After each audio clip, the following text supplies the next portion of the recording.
Namaskar, welcome to Prakash on Basics. One of the most important uses of electricity is to produce light.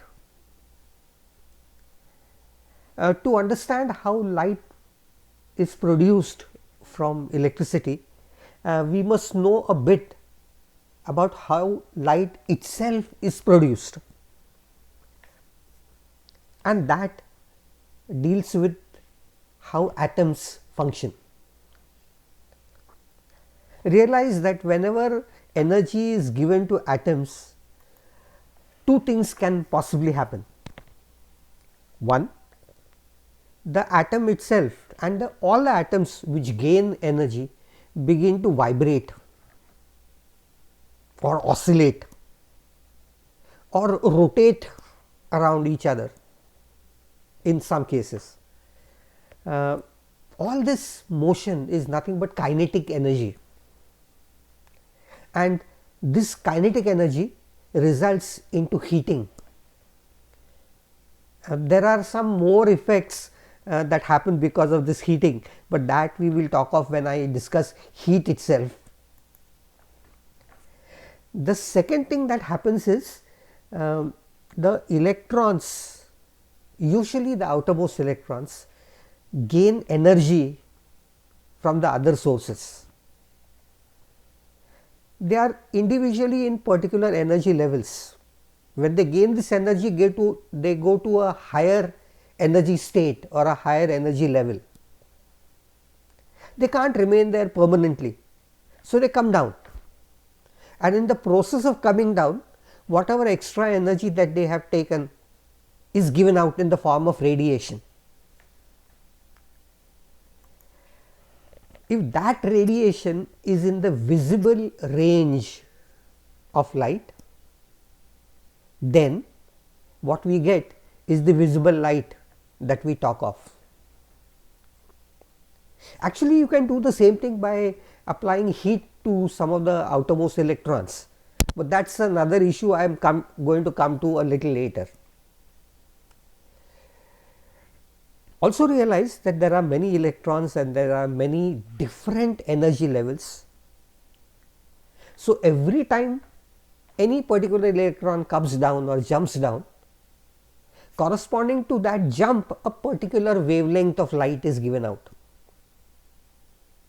Since there are different wavelengths, then multiple wavelengths will come out from these multiple jumps, and a mixture of all these wavelengths, I am sure you know from school, is white light, and that is how light is produced. Let me remind you that whenever any object is heated, actually this is exactly what happens. The electrons go to excited levels, they can't stay there, they come down, and in the process of coming down they give out light. If I carry out this process using electricity, then exactly what I am talking of is production of light from electricity.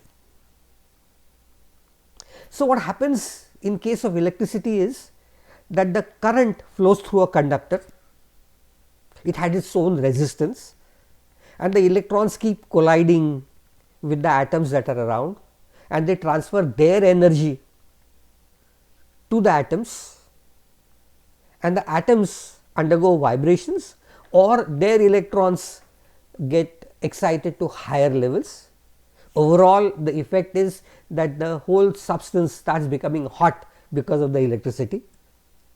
When it gets hot enough, these electron jumps, technically they are known as transitions, they produce the light that we talk of. Depending upon how hot the object gets, we get a particular type of light. There are many other factors also, I will come to that sometime later. Realize that this is not natural light that comes from the sun. So, all light that is produced by electricity is said to be artificial lighting. The earliest light produced by electricity that we know of is nothing but the lightning that comes down from the skies, and that actually is very similar to what I have been talking of. What only difference is that it ionizes all the air in its path as the lightning bolt comes down, and this extremely hot air formed because of ionized gases for a very small amount of time results into all those electron transitions, and that produces the white light for a speck of a second that we know of. But then electricity, once its study started off, it was quite natural that people would try to make or produce light using electricity. And many of us believe that bulbs are the ones that started off all this. Actually, no. There is one more form of light source that came before this, and these are known as arc lamps. That's around 1809, where there was a person called Petrov in Russia who did some experiments, and then they were followed up by stabilized experiments carried out by Humphrey Davy. This is around 1806, 1809, that's the period where this particular form of arc lamps was developed. It is very similar to the arc welding that we see around us. They touch two electrodes and then there is bright light that you see, and you can hardly look at it. It of course arises out of direct current, unidirectional current, and the current has to be extremely large. So, a very large amount of current passing through two electrodes which are made out of carbon rods, when contacted and separated, results into this sort of an arc. Actually, the carbon particles, because of the extremely high resistance, get vaporized, and it is these carbon particles vaporized that start giving out the white light because of their electron transitions. In the process, of course, the electrodes get burnt up or vaporized. When this was first attempted by Davy, he had used 2000 cells to produce the necessary amount of current, but in spite of this, things were not really very steady. So, what do?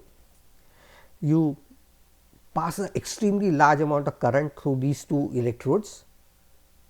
The instant you touch them, the current begins to flow, it starts heating up, and then you slightly separate it, and the instant you separate it, all the material in between which has been vaporized starts glowing, and that forms what is typically referred to as the arc. Actually, when Humphrey Davy first tried this out, he used electrodes that were pointing like this, and the arch produced was like this. The light that was produced, that was photographed, seemed to come out like this, like an arch. And the original word then was arch lamp, but it got modified and abbreviated to arc, and the word arc lamp became extremely popular. And that, my dear friends, was the first type of light that was produced from electrical current. Then what they did was, they, instead of using graphite or carbon rods, they started adding some different salts to it, of different elements like magnesium and strontium and barium salts. And when this was done, the arc was even brighter and more amount of light could be obtained from it. The process was studied as a part of science around 1908, 9, 10, etc. But by 1870, stable voltages could be developed that were obtained with large amount of currents, and then these arc lamps were put to use to a very large extent, and there were multiple uses. One of the most popular uses then was to prepare or make what were known as searchlights. These started off in World War II, when there were air raids, and these searchlights used to throw beams of light in the sky so that planes could be detected. Ships used their own arc lamps to produce searchlights that could travel to a very large distance on sea surfaces. Even the headlights of trains were made out of these arc lamps. And the film industry used them to a very large extent again, because the projectors needed a very bright source of light, and the light provided by the arc lamps was then among the earliest type of extremely bright light that could project films in theaters. It was used up to till the next major step, diodes came into picture, and that is pretty recent. And till that time, arc lamps using carbon electrodes were used to project pictures and films. And spotlights used at a variety of places in theaters and while shooting of films was also based on the spotlights worked on arc lamps themselves. There's one more interesting concept that I must point out since I am talking about films. We know that whenever people talk of historic films and so many things, they talk of spools of films, and they were said to be, if you remember, if you have read or heard of this, the length of the film used to be 2000 feet, and that used to be the unit that would be used to form one reel, and then 16 reels or 18 reels and so forth. So why 2000 feet? Why not have bigger films and then continue projecting it? The trouble was, the arc lamps that produced the light would burn off in 22 seconds. And when I clarify how projectors work, etc., sometime later, I will tell you that in 22 minutes at a rate of around 16 frames per second, or at the most 22 frames per second, you could cover about 2000 feet of film.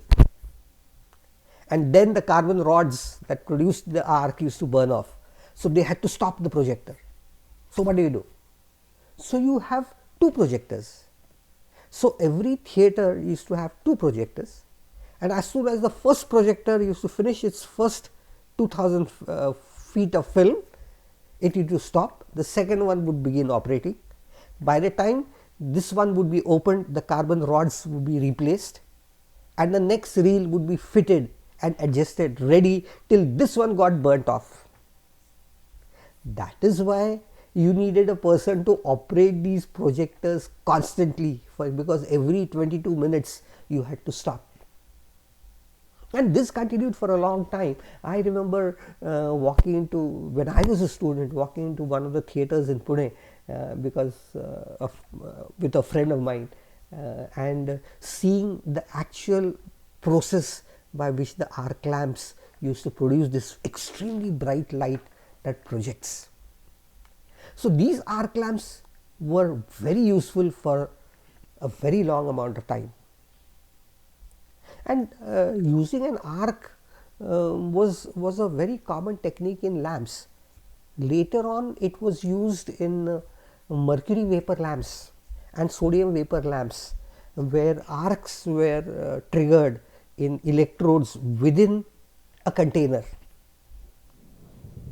and mercury vapor was included in that shell.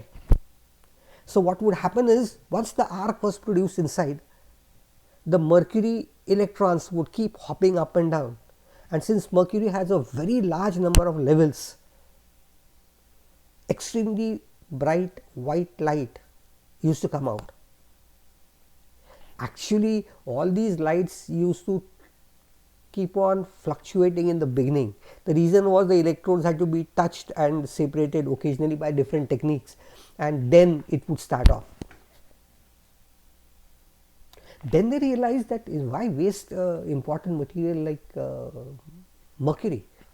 They used sodium, and we had in India sodium vapor lamps that were used to illuminate roads throughout till very recently, and that was nothing but the same thing. You had a shell vacuumized, there was vapor of sodium metal inside, and when it condensed it formed a pool, and there were electrodes, and the whole thing shorted, it would vaporize the sodium, and the sodium electrons would move up and down, and in the process give out all their excess energy in the form of light that we talked of. But if you remember the sodium vapor lamps and light, you would realize that there was only one particular golden reddish color that used to come out. The reason is the electrons were all of sodium, and sodium has only two distinct levels very close to each other, and because of that only one set of wavelengths would come out, and that wavelength corresponded to this particular color. If you take a pinch of salt and throw it in the flame, the color that you see is exactly the same, because salt is nothing but sodium chloride. So, the wavelength is again the same. Such lights made up of only one color is known as monochromatic light. So, sodium vapor lamps produced monochromatic light, and they were used for street lighting for quite some time later on also. And then comes the second type, which I must point out is associated with another process by which bulbs came to work. And what do we know about bulb? They are known as incandescent lamps. Nobody uses this word. When you can't go to a market and say give me an incandescent lamp. You ask for a bulb and that's what you will get. But how do these bulbs work? And that's a very interesting tale. Let me remind you that this development was carried out by two people actually. Credit many a times is talked of into and is given to Edison, but there was another person, Swan, who was associated with working on this, and he in fact around 1879 had managed to make these bulbs and use it for lighting. Even a part of London lighting was done by this particular process. So what is, and then of course Edison, who is associated with producing and using lamps of this sort. So what is incandescent lamp? It is the normal bulb that we know of. And what does it do? It uses the two principles combined together that I started off with. A material through which current flows causes the material to get extremely hot, but it does not vaporize as it is in this case, is in the previous case of arc lamps. But the material itself, if it is durable, would start to glow, and this glowing material would start emitting light that we know of. And this is exactly how a bulb works. So what they did was they tried out different types of very thin carbon materials. In fact, Swan, the person I talked of, had used cotton threads which were burnt and converted to carbon, and these threads were used as the filaments of these bulbs.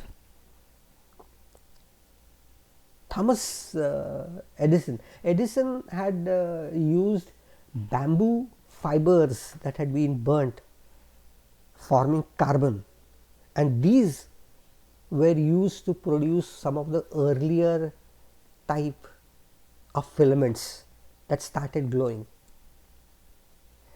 This became a very important method, but there were 2 or 3 major problems. The filaments were extremely delicate, they used to break off, so they could never be put to use. Secondly, you needed to enclose the filament in a vacuum So, till good vacuum pumps could be developed to remove all the air, nothing could be done.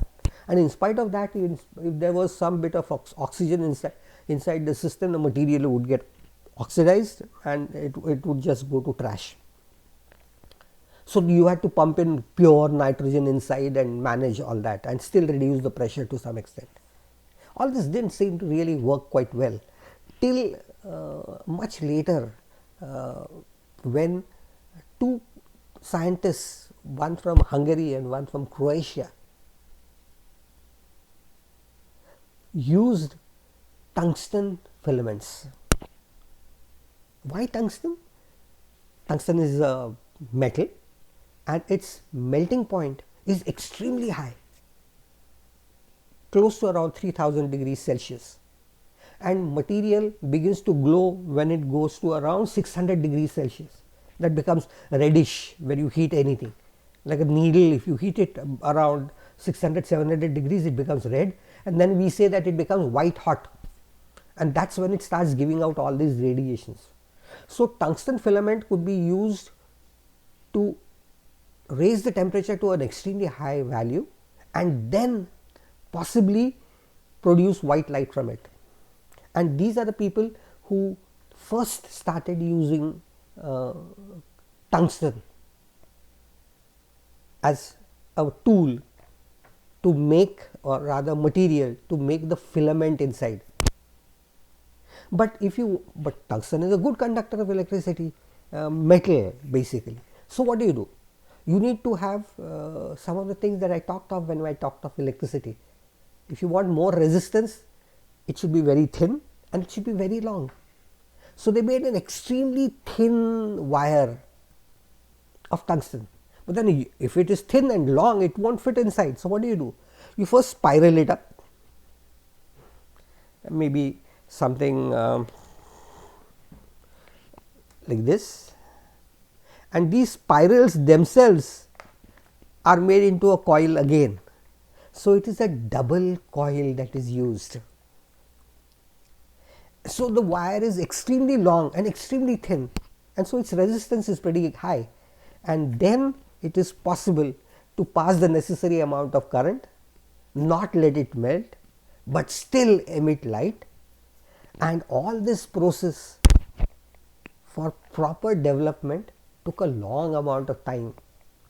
That was around 1920s, when very good, very high percentage of commercial production of these bulbs started, and their utility, durability and things were much better than arc lamps. So, naturally these bulbs became the main source of lighting, and we have so many companies that started producing light bulbs, and bulbs reached nook and corner of the world where electricity was available.